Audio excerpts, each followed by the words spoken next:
Welcome back, everybody. I'm really excited about this next session.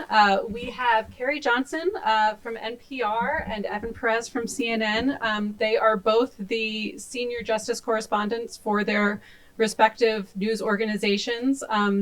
Prior to that, Carrie was at the Washington Post for a decade, right? And Evan was at Wall Street Journal for 12 years. So they both have experience both in print and in broadcast. Carrie also was a fellow Neiman Fellow, so we have that connection. Oh, that's great. And I forgot about that part. Yeah. And so, while we're just coming back from kind of a summer hiatus, they both had a very busy summer. They've had a lot going on their beat. So as I think you guys have seen, there are a couple NPR and CNN folks here. And there's a lot of folks that cover a wide variety of Washington stuff. We don't have any who are specifically on DOJ, but that could always change moving forward. So if you guys want to just kick off by talking about basically what you've been, how you spent your summer. I'll start with you. That's you. After you. Well, we all thought we were going to have August that was going to be a little sleepy, although that hasn't been the case for years, right? I don't know why we keep thinking that August is going to be sleepy because something always happens. But this year, in particular, it got particularly busy because we learned earlier this month that the FBI was carrying out a search of the former president's estate, home, club, beach house, whatever you call it, in Palm Beach. So I happened to be, I kind of was anticipating a little busier August. So I decided to take my vacation at the end of July, early August. I was like, well, that for sure means that I'll be back in time before things go crazy before Labor Day. And I was wrong. I was overseas, and then I got a bunch of text messages from friends saying, oh my God, and before you knew it, I was on a plane and heading back to DC to cover the everything going on with Mar-a-Lago, which kind of came out of, frankly, a little bit out of nowhere. I mean, we knew there was this dispute over documents and records and stuff. What we did not anticipate was that this dispute had gotten to the point where, you'd be having an FBI search of the former president's compound. So that's how we spent our summer. We were kind of sort of in this beat over the last few years, have had to sort of expect the unexpected, and it keeps happening. And every time you think all of the unexpected has been exhausted, it turns out that there's totally new ways to be surprised. And that's where we are. That's what brings us to today, I guess, right? And I was a little late because we had a court filing from the former president's legal team this morning, so we were trying to digest everything that was being said. Anyways, Carrie? Yeah, I've been in Washington for 26 years this summer, so I'm delighted you all have made the choice to live here, at least for a while, and I hope you stay. I've covered the Justice Department full-time for 16 or 17 years, first for the Post and now for NPR. And things never got back to normal after 2016. In the summer of 2016, of course, we had the then FBI director making a number of public statements about one of the presidential candidates. And then on election night, 2016, one of our colleagues who's no longer on the Justice beat invited us all out for a night of heavy drinking because the election was over. People were going to the polls. And everything, oh my God, everything was going to direct in a different direction, which is to the White House instead of the Justice Department.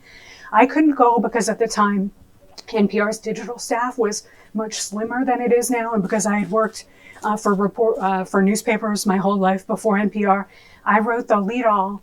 I was assigned to write the lead-all for when a candidate reached 270 electoral votes. So I had written a very lengthy piece about Hillary Clinton and people making pilgrimages to the Susan B. Anthony gravesite. And then around 6:30 Eastern time that night, our editor said, I think you need to veer in a different direction.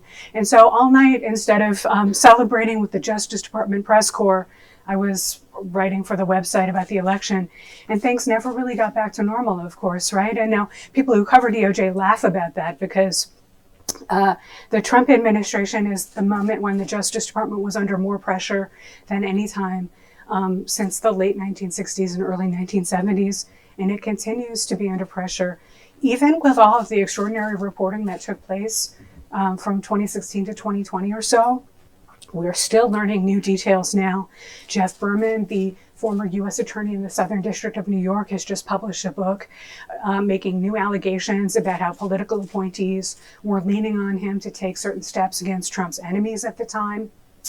Berman, in a pattern that we've seen repeated with others, was invited to testify on the Hill about all of those things, but he decided not to share those things until he wrote his book. And so I feel like the revelations are not entirely over from that period of time. And meanwhile, the former president appears to be now under active criminal investigation in 2 different FBI probes, as well as 2 different state probes in Georgia and New York. So none of us are going to get back to normal anytime soon. The public interest in this is extraordinary. The interest among editors is extraordinary.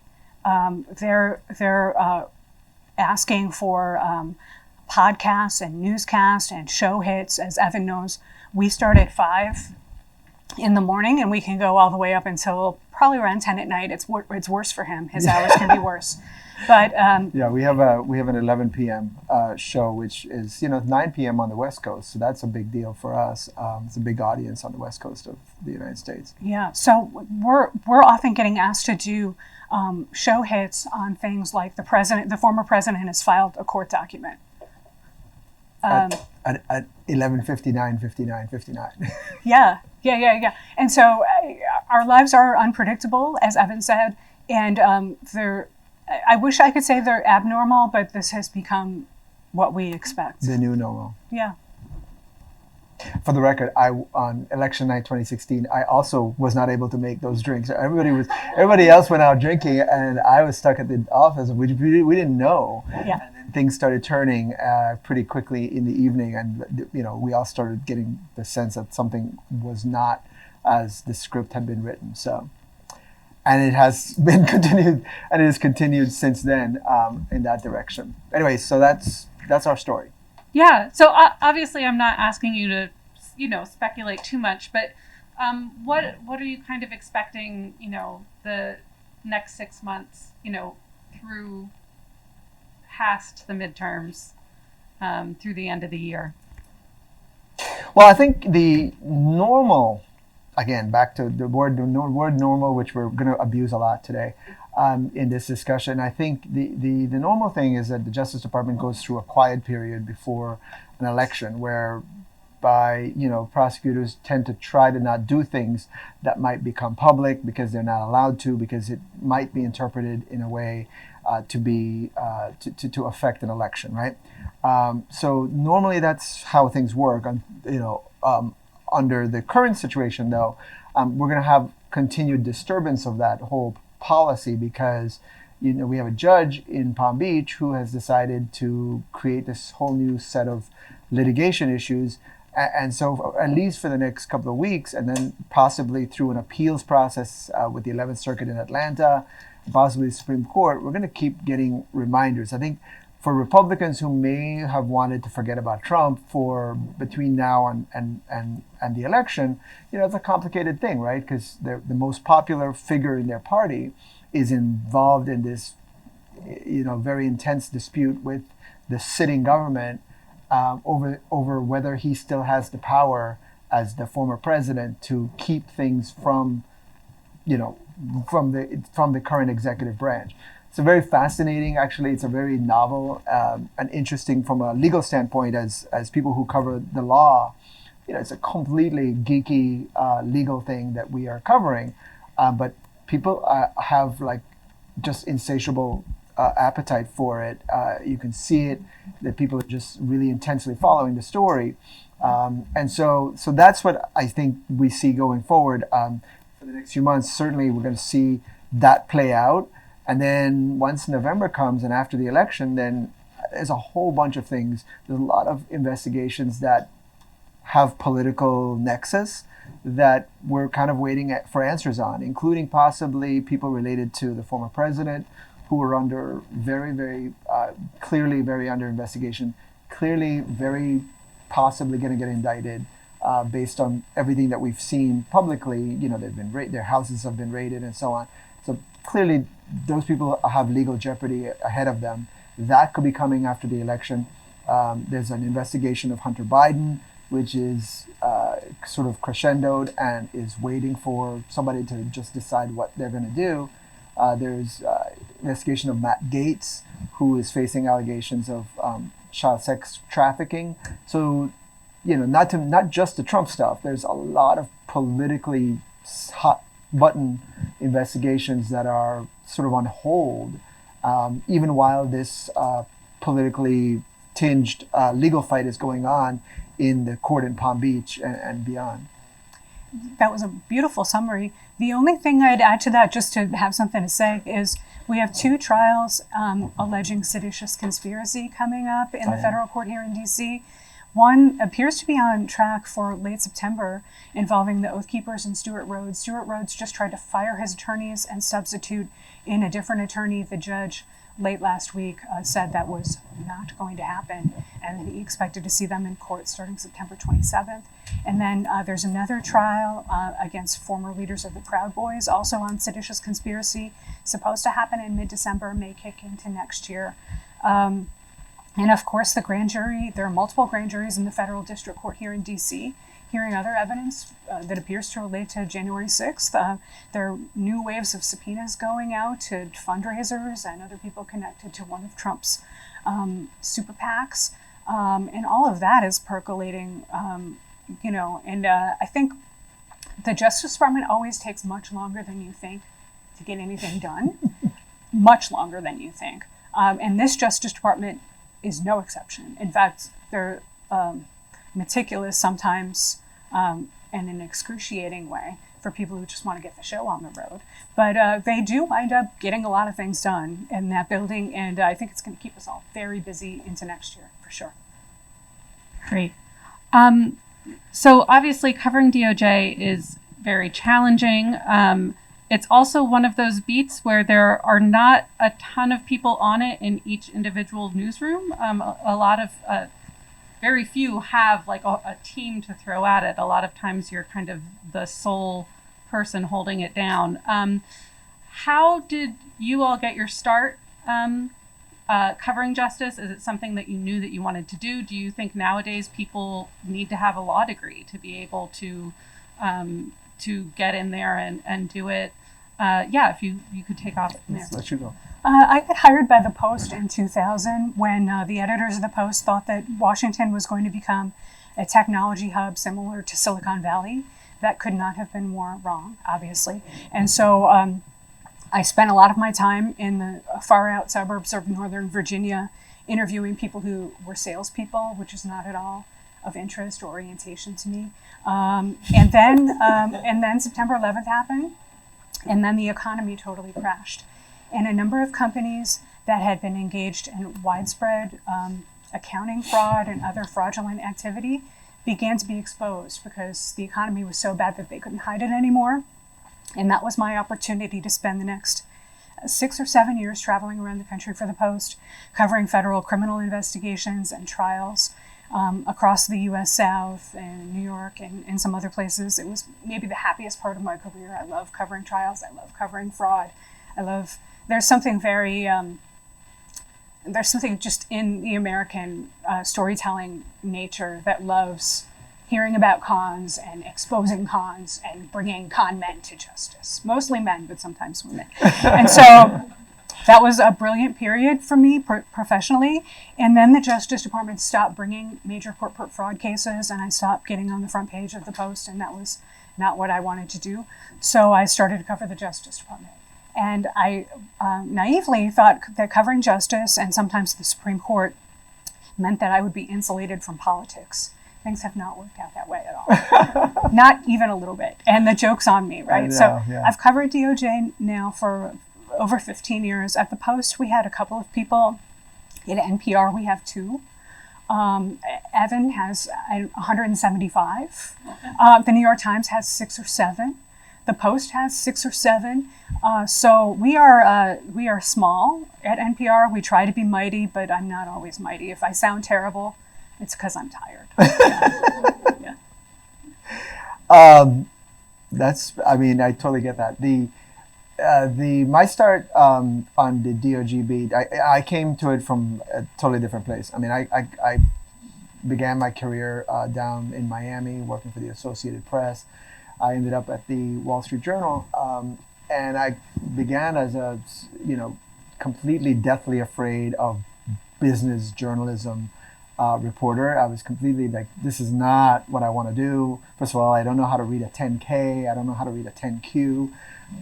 Believe me. And I was terrified of being the guy having to read through these filings and then trying to digest it and write a concise, believable, understandable story about what was happening at a company. And so that's what I ended up doing.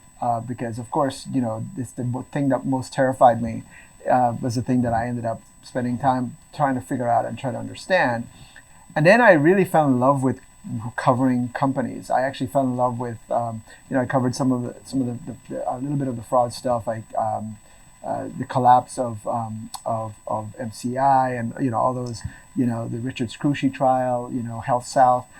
Those are stories that I covered, but from my perspective, it was more covering companies and understanding how companies worked, and it was sort of the way I learned how to develop sources. If you attack a company, for example, I covered cruise lines because I was in Miami, and huge companies, and I ended up writing stories about mergers and the personalities behind them, because the cruise industry is like this very weird industry. It's like it started out, it's like Captain Stubing and the Love Boat kind of situation.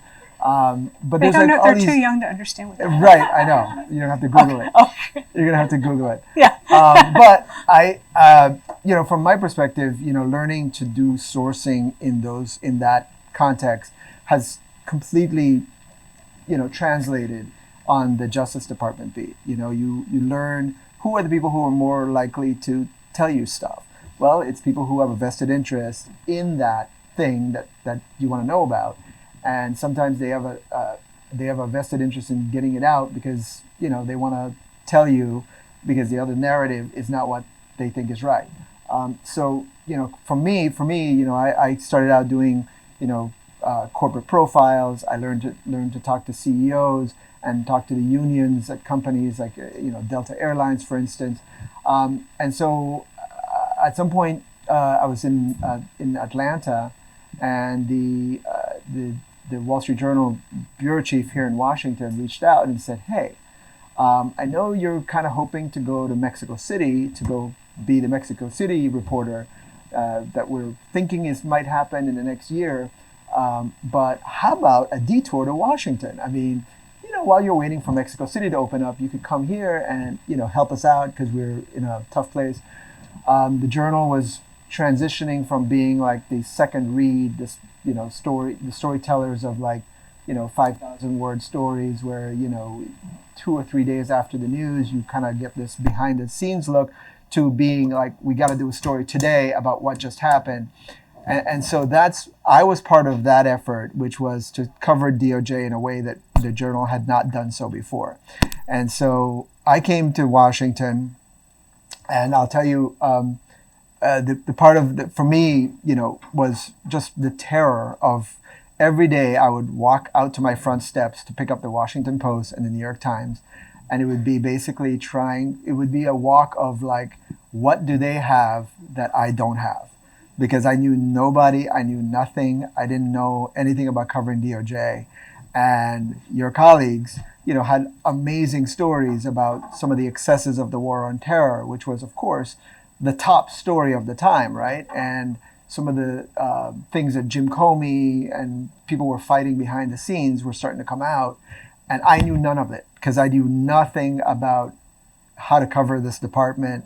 One day when right before I came up, I called up the general line of the Justice Department, and I asked to speak to the Attorney General's office. And I was transferred, and somebody just transferred me to I got transferred like 3 times before I got sent to Bruce Schwartz's phone, who was like mystified as to why I was calling. And I said, hey, I'm just starting new the beat, and I just want to talk to somebody. I just want to like learn. I just want to know who can tell me about, what it is you guys are doing. And so I just want to introduce myself. So that's the way it started. And over time, we figured out how to tell the stories of the department. And, I had less terror walking to the front steps to get the paper in the mornings. The terror sometimes came at 10 p.m. when stories would break because you didn't have to wait for the front page anymore. So that's how I got my start. And eventually, all of the things that, were made me a good reporter covering corporate, dramas became exactly the type of skills and the type of strategies that I could use covering the Justice Department. It's the same stuff. It's the same kind of story. It's just a different. Great. Let's open it up. Hi, this is Sophia with Axios.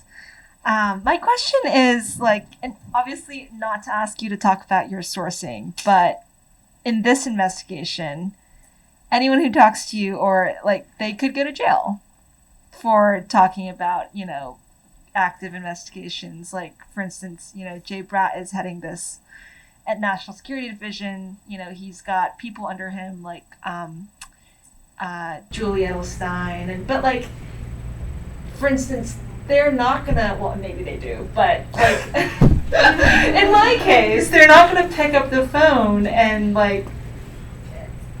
if we're trying to break into this beat now, they're not gonna pick up the phone and talk to a reporter, So, and Carrie, you've been around for decades, and so you've been building relationships for a long time. But what is your advice for a younger person trying to crack into, and it's not my beat, but if it were, what would your advice be? Okay, so now that we're somewhat free from the pandemic era restrictions and that things are happening in person again, one of the things that I like to do is show up everywhere someone I want to know is. And that was really hard during the pandemic, but it's less hard now. That includes early morning breakfasts. That includes finding out where they like to go to lunch. That includes if they're giving remarks to a nonprofit association or getting an award in the evening. The other thing I like to do, knowing that at least in the last 10 years, the number of leak investigations that the DOJ has conducted has been very high, is to find out who is closest personally to the people I want to know and report on something from the outside.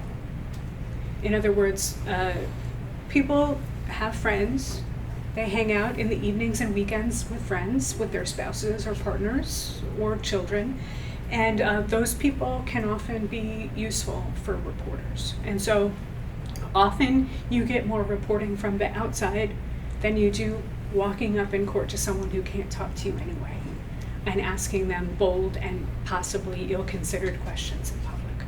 And then the third thing I would say is the use of apps like Signal, which can't protect you all the time, but can offer a layer of protection to you and the people who are talking to you. Moreover, in this specific investigation, the former president's attempts to fight and delay the Mar-a-Lago investigation have resulted in the on-the-record disclosure of more damaging information against him than any other case that I can remember in the last few years. So the Justice Department is not doing that much leaking, as far as I'm aware. All you need to do is stay up till midnight, like Evan said, and read what they file in court. And every filing has some more new detail that does not, it's not been adjudicated, a jury has not passed judgment on this, but it's not looking too good, in terms of some of the facts that have emerged. And while there's always a responsibility, always, to get the point of view of the subject or the target of the investigation and the people around that person, the reading of court materials is underrated. I would agree with, especially the last point. I think there are things you can learn from reading, just looking at the footnotes. There are little nuggets that you can follow in stories. For instance, they, in one of the recent court filings, they showed us the subpoena, right? And that can tell us a lot about, for instance, the categories of documents, the codes for classification that they were looking for. And that could lead you to ask the right questions that could get you, again, these are like, to be fair and to be completely frank, this is an impossible story if from that context. Getting to know what J. Brad and the National Security Division are doing is very, very, very difficult. It's, there's not a lot going on there. That section of the Justice Department is the hardest of the parts of the Justice Department to cover. They're right? actually in a skiff most of the time, and you can't even get in there. And okay? it's the same division that investigates leaks. Yes. Yes, exactly. And that section of the department, much to our frustration, has been obsessed with that question of trying to figure out from a counterintelligence standpoint where stuff was coming from, and whether there were people who were authorized to possess classified information were letting it out, that kind of stuff. So from that perspective, it's like inordinately, like DOJ is by its nature sometimes very, very difficult. Some parts are perhaps a little more, civ-like. To a certain extent, where they have a certain, there's certain parts where people are like willing to at least shed a little light on what they're up to. This is the hardest section by any means. And then also we're under the tenure of Merrick Garland, who has made it abundantly clear that he's not like this idea of letting anything out that is not through court documents. So that's why one of the great things about this case has been actually the amount of information that they have released. And it's telling us a lot, there's a lot of stuff that you can follow up on. And then you don't need to talk to DOJ about it. You can go and ask other people.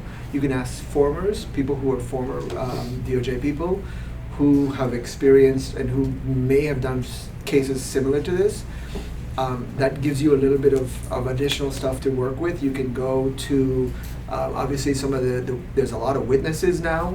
Those people are not under any similar, restriction, if they've gotten a grand jury subpoena, for instance, they're allowed to, to say it unless they've been told by a judge that they can't. They can, and so there are people. This is where it gets a little dodgy, though, because there are people who are associated with this story who have a history of, a record of misinformation, of distraction. And so you have to be very, very careful, because what you're being told sometimes, and we've seen it play out a few times, there's a narrative that was being set about this story that wasn't true. And we've now learned that wasn't true from some of the court filings. So that's the one problem with the people who are most motivated to speak sometimes are not the people you should trust. So that makes it even more difficult, right? So, I think what Carrie's talking about, I think is so true, is that, like, trying to figure out how to just be present when people who you want to talk to are somewhere, to see if you can at least make an introduction, and then you just keep at it. You just have to be persistent, and but in this story, it's not working well as well, and as as it normally would in some other contexts. Thank you. Just say your name and organization. Hi, Rashad Hudson here with Nexstar Media Group.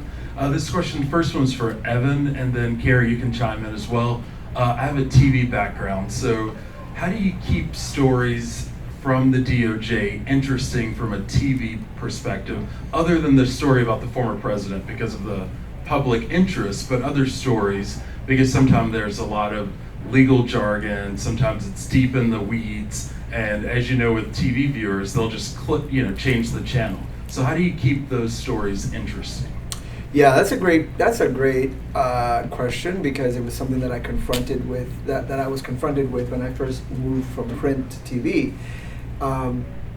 Certainly coming from a newspaper where I was allowed to write long, and then coming to TV where you don't have that luxury. It was a rude awakening, right? Because just trying to figure out how to make things concise. So look, I think the trick for these for stories, like for instance, we find this really important story right now. I think that is being undercovered, and part of the reason why it's undercovered is the problem that you just pointed to, which is the giant amount of COVID fraud, right? The amount of fraud that happened after the pandemic began, and the amount of billions and billions of dollars that the government was shoving out the door and ask questions later, right? Which was the entire strategy, which is to save the country from complete economic ruin. Completely understandable. But, there's some incredible stories of fraud.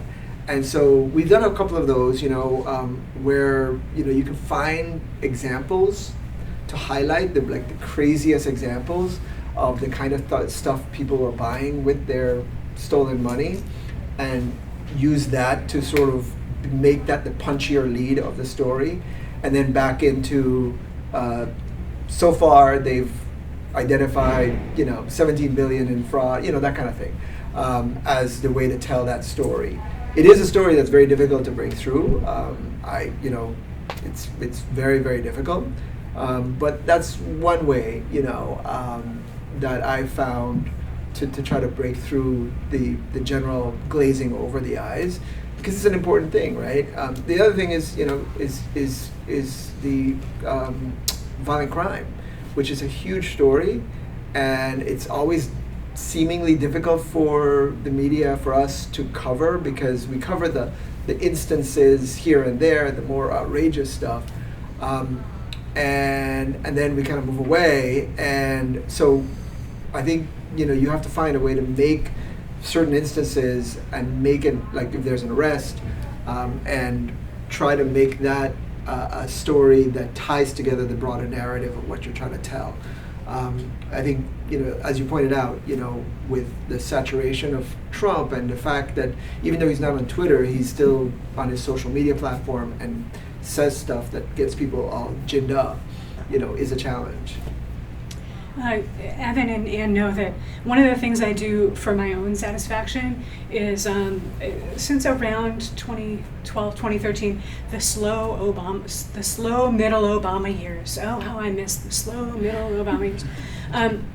I decided that radio presented a good opportunity to feature the voices of people the justice system acts upon. Great. In other words, I do a lot of work with people who are incarcerated and their families, and I have on and off for 6 or 7 years now. Even when I'm almost losing my mind with Mar-a-Lago, I try to spend at least a couple of days a week working towards stories on those topics. And they're very personally satisfying, and the listeners like them because they involve human stories about human beings and not documents somewhere lost. Yeah.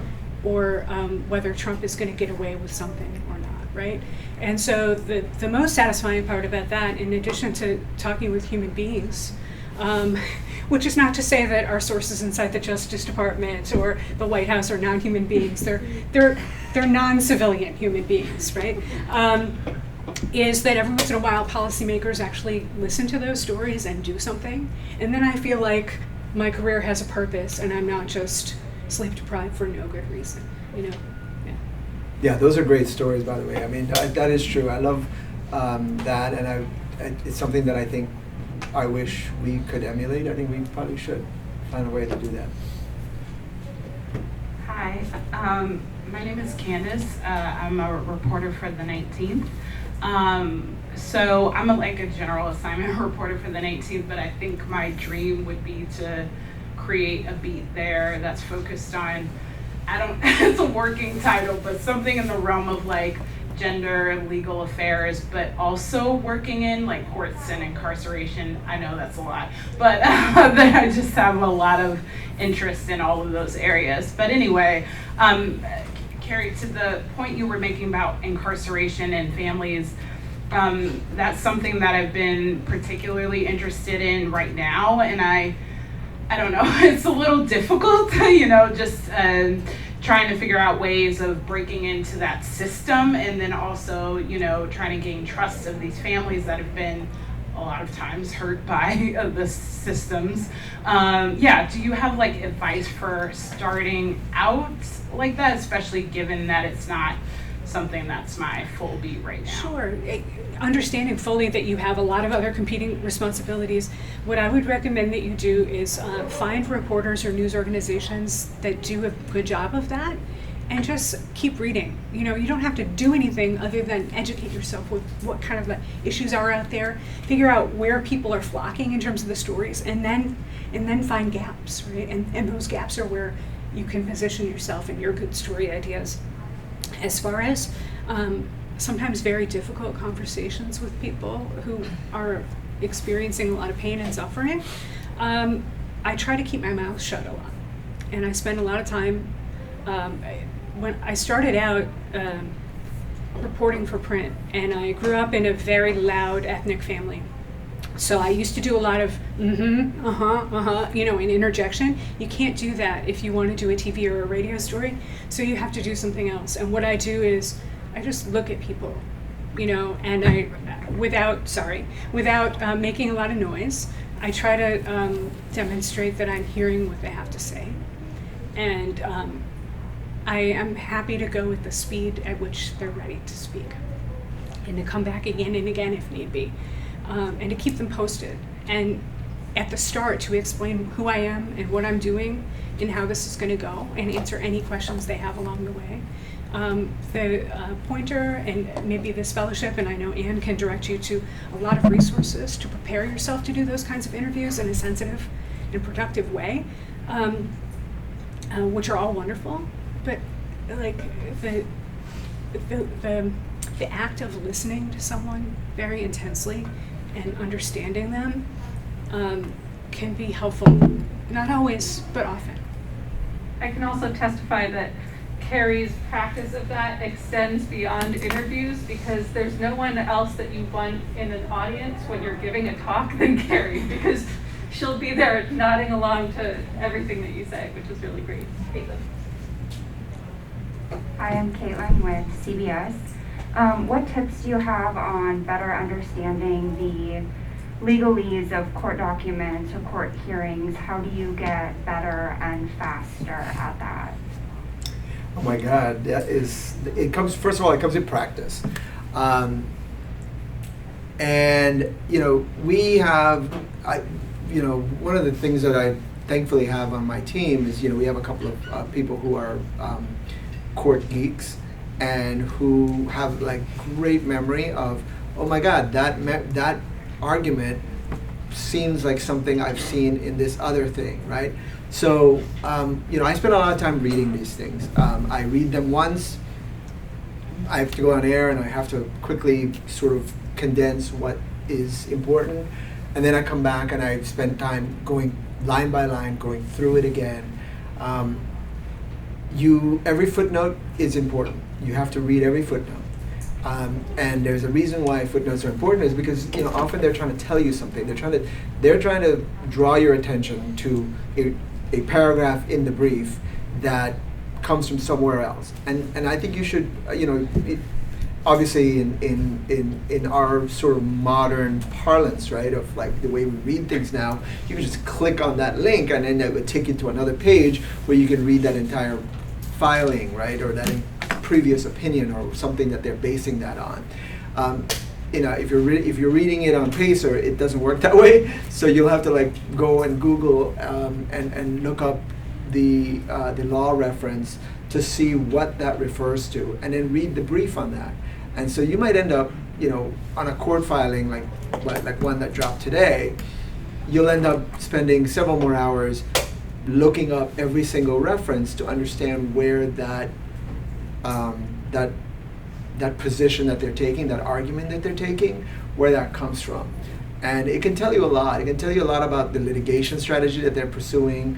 It can tell you a lot in this case, for instance. You can see that a lot of it is basically about delaying. They're just trying to run out the clock, which is a strategy that has worked for the former president well. I'm not sure it's going to work this time, but it's certainly a strategy. And by the way, it's like if you're ever getting legal problems and you have a lawyer who can figure out how to basically delay, it's not a bad strategy.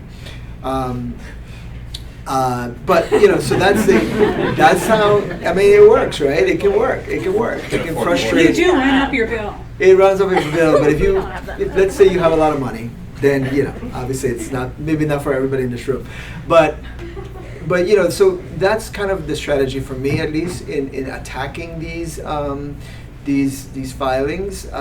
Mercifully, they haven't been very, very long ones. The judge has been merciful in saying, under 40 pages or something like that. So that's been helpful from this context. But, I think, that's the way I attack it, is I end up spending a lot more time afterwards just looking up every reference to read where that comes from. And then over time, you start noticing things, you learn. It's a learning process. I certainly can't say that, it was easier for me back in the day, but it is certainly a lot easier now. And especially because it's a story that's been running and it's we knew this was going to take a while. So you start figuring out how to spend your time trying to make sure you're prepared for the next one. Yeah, Anne asked earlier if you needed a legal degree. No, most of the reporters who cover the Justice Department and even the Supreme Court are not lawyers. I think that's actually helpful because if you don't want to spend 13 hours Googling legal terms, you could just call up some guy or some gal or some person who knows some stuff at a law school and doesn't have a dog in a particular fight and ask them, what's going on here? And they'll explain it to you. And then you know that you can use the word pause rather instead of stay, and you don't have to use all those jargony words all the time. I had a crash course. I spent a lot of my time, as I mentioned, in criminal courts around the country. But as soon as the former president was inaugurated, things like the Muslim ban, what we call the Muslim ban, and other things started to happen. And every lawyer in the country, it seemed like, was going to civil court to request injunctions, stays. Oh my God. So I had to go interview a bunch of lawyers and law school professors to understand civil procedure. I basically had to teach myself civil procedure in a month. So I didn't say the wrong thing on the radio. Because we do have lawyers who listen, and CNN does, and they get mad if you use the wrong word. Oh my God, if you say the wrong thing, you hear it immediately. Right. But I forgot to point that out too. That's a great resource, is to certainly talking to people, if you know the section that this is coming from, if you're, for example, this is a counterintelligence, national security law. There's a bunch of former national security lawyers from the Justice Department who are out there, and they're very accessible. A lot of them know us, obviously, because we might have covered them in the past, so it's a little easier for us to get through. But even if you're new, you can always call these people and say, hey, I want you to explain this. And people are extremely, I think, very generous in their willingness to try to help make sure that you understand.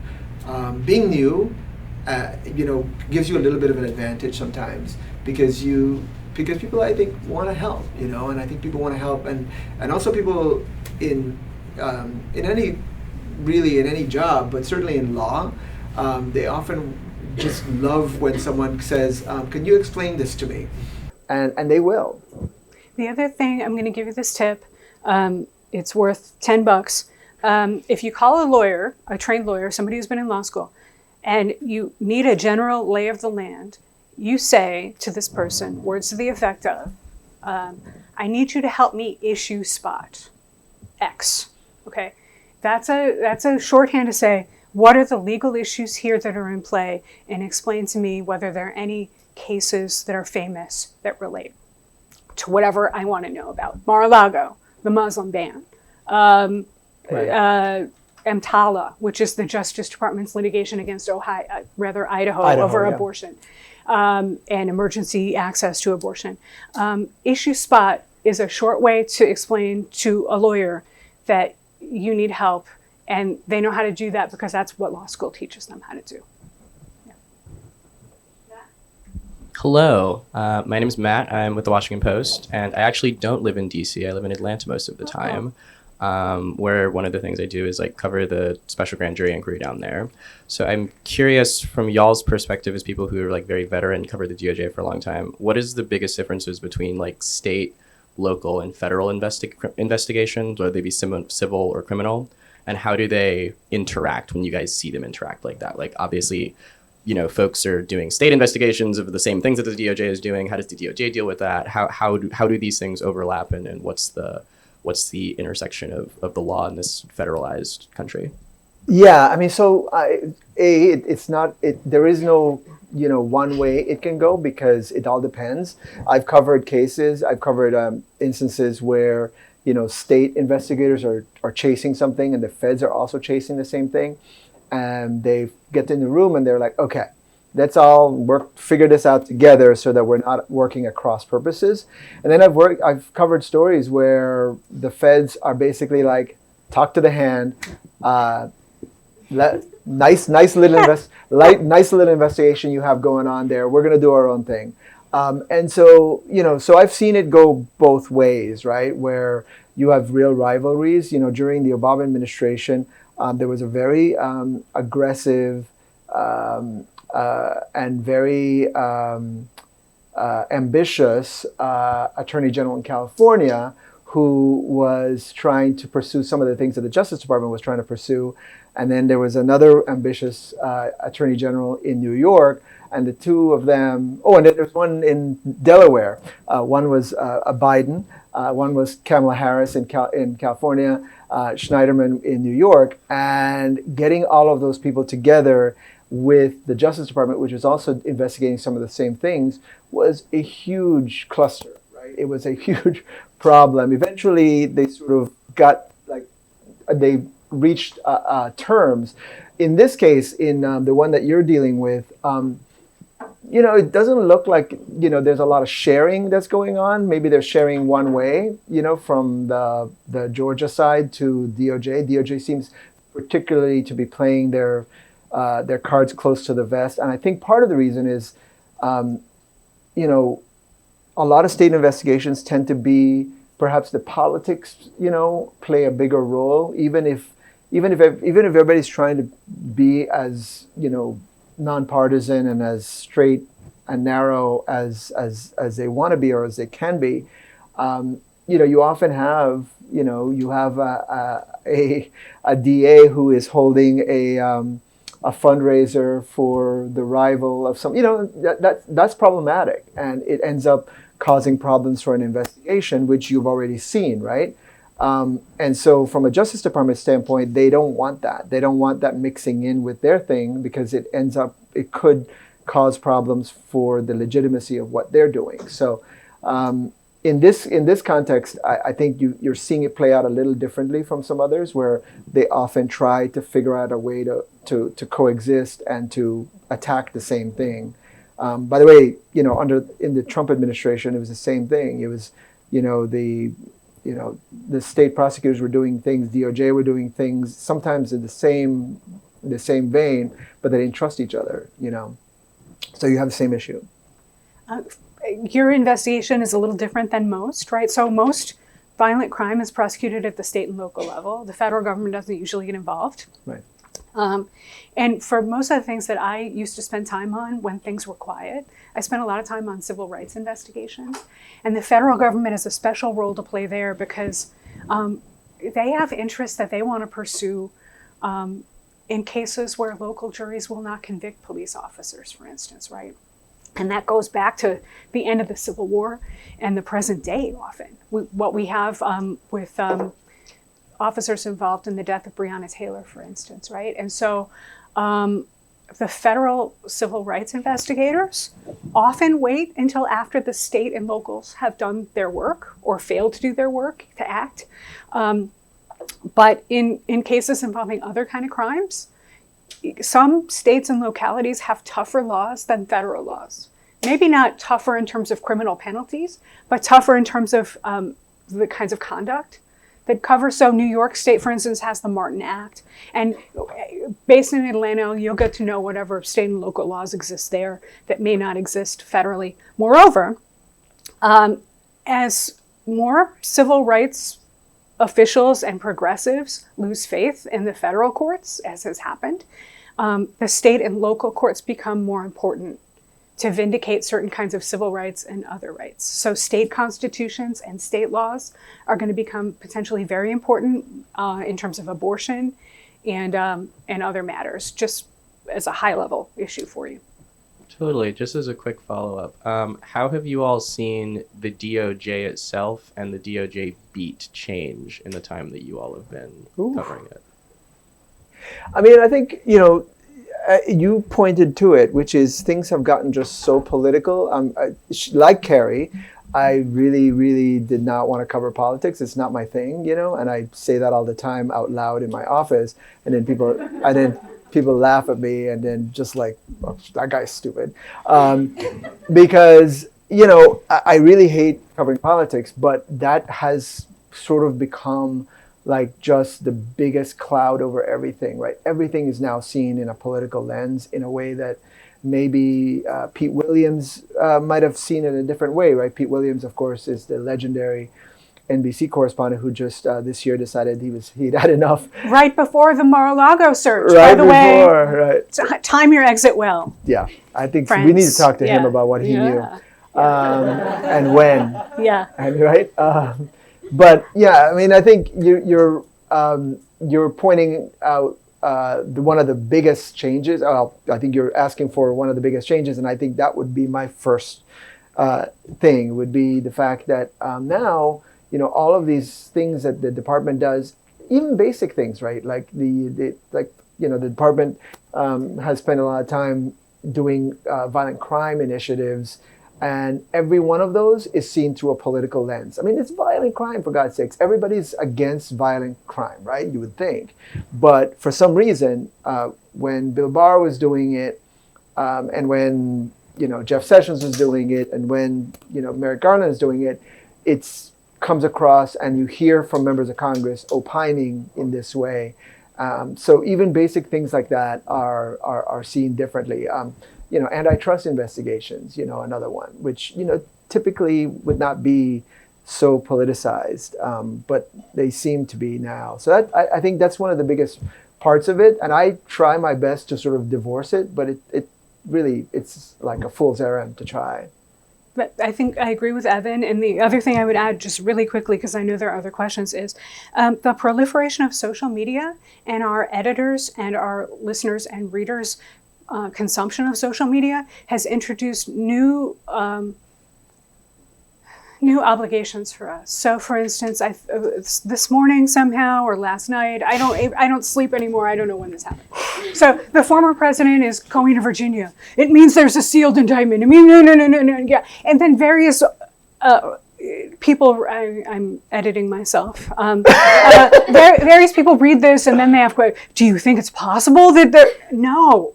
Okay, but I have to spend a fair amount of time responding to ill-informed questions based on social media that's available to everyone, and people who don't know what they're talking about. And that's not how I want to spend my time. Yeah, the earth is flat on that perspective. Yeah. So. Rachel and then Ashley. Okay. Hi there, I'm Rachel, and I write for Stat. So I cover healthcare, but I just had a broader question. Post-pandemic, we've seen a lot of attrition in our issue area, in terms of reporters getting burned out. So both of you who've covered like a specific beat for a really long time, I just wanted to ask you about keys to longevity of getting good at something and kind of sticking around. I would recommend exercise, even though I don't do it myself. I would probably feel a lot better if I did. I'm thinking about actually starting at this stage. I think that would probably be a good thing. I mean, yeah, I think for me, the key to this has been to find things that are new and interesting. And my thing has been to kind of change things up every 2 or 3 years. That has not worked out that well the last couple of years because of the pending biggest story that just keeps looming over us. I signed up to run a marathon, which is giving me something else to work towards. So I don't really have to. It's not the only thing in my life. It's this other thing. Ashley Murray, Pittsburgh Post-Gazette. I want to follow up on Sophia's question. I have I would like some very concrete advice or some, hypothetically, if a young reporter was, watching a congressperson whose staff might have been mixed up in January 6th, and you don't want to be the reporter who's shocked when a subpoena comes down for a staff member or something. How could one go about sourcing that beforehand? And how are there ever people who will warn this person's going to be subpoenaed, or just how could a young reporter walk through that and go about sourcing those things? That's a really good question. Left open in your question, and you don't have to answer it now, is whether it's a congressional subpoena or a federal grand jury subpoena. However, the thing that I would start with is the following. I would sit down over an iced tea or a cup of coffee and make a list of everyone who might know the answer to my question. Maybe if I don't know the name, the position, the job title. So it would be people on the January 6th committee, the members and senior staff, potentially. It would be attorneys for the people who might be the recipients of the subpoenas, if you know who those people are. It would be probably people in the House Counsel's office, the General Counsel of the House of Representatives, or the Senate legal officers. And I would, and if it's the Justice Department or the FBI, I would figure out where that would be. So the Washington Field Office of the FBI or the Justice Department. Keeping in mind that if you're talking about a federal grand jury subpoena, it's actually illegal for somebody in the Justice Department or the FBI to tell you federal grand jury information. So that's a hard thing, and it's actually against the law for them to do that. So that's why it's often most fruitful to report around the circle. So make a list of everyone. And if you don't know their exact name, make a list of their job title and then find the name and just start asking people. You're on the Hill, so you don't have to send emails. You can go where they are and ask them, and then there's no written record of what you've done, and that is safer for you and safer for them.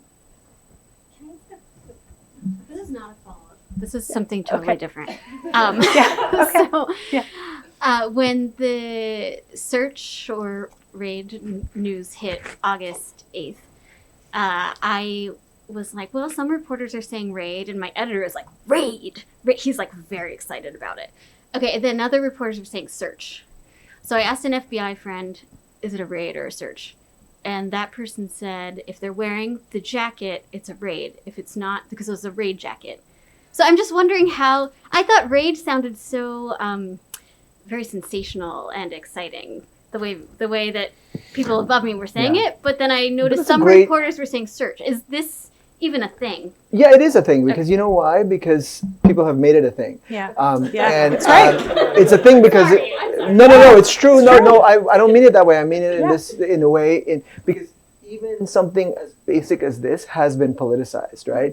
So if you are in the former president's camp, you want to call it a raid because you want to portray these thugs who came in with guns blazing, rifled through Melania's closet, and they were taking everything up, overturning everything and leaving it a mess, right? This sort of the disturbance of the dignity of the former president's home. That's the picture that has been drawn. If you read the subpoena, the FBI had the ability to go in like that if they wanted to. They had the authority to go in at 6 a.m. They didn't. They went around 10 a.m. They did not show up with raid jackets. They showed up in suits and ties and polos. This is as polite a raid as I've ever seen the FBI carry out. Now, we've seen them do things like this, where they have dozens of agents and they have to notify the local police to keep, like a perimeter, and they come with guns, and they're very forceful. They can rip down the door if they wanted to, because under the authority of the subpoena they could do that. So this is not what that was. So that's one reason why I've called it a search, because I think that's the more accurate term. But you can see why a certain number of people want to call it a raid, right? Because it's a portrayal that they want for them, for their political purposes. It works for them. Via standards and practices at NPR, we got guidance to call it a search, not a raid, for those reasons. And secondly, I want to interject a bit of recent history. Something came out recently in a book or film. Roger Stone, the president's political advisor and longtime friend of decades, had long said, forgive me, Evan, that CNN was tipped off by the FBI as to the raid on his home in Florida some years ago. And he had complained about it in court through the course of criminal proceedings and elsewhere.